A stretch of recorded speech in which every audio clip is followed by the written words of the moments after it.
गांव में एक गरीब मछुआरा रहा करता था।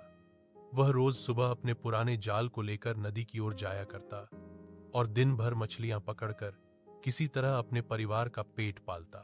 उसका जीवन बहुत कठिन था।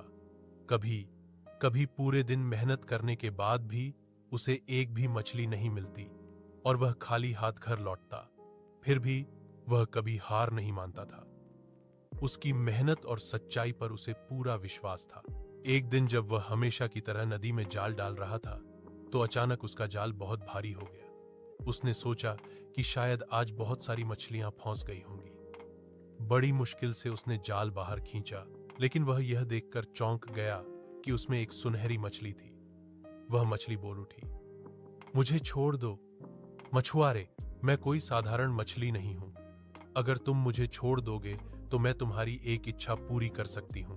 मछुआरा पहले तो हैरान हुआ, लेकिन फिर बोला, मैं तो बस रोज की रोटी चाहता हूं। अगर तुम ऐसा कर सकती हो तो मुझे और कुछ नहीं चाहिए। मछली मुस्कुराई और बोली, जाओ, अब तुम्हें कभी भूखा नहीं सोना पड़ेगा। इसके बाद मछुआरे ने मछली को छोड़ दिया।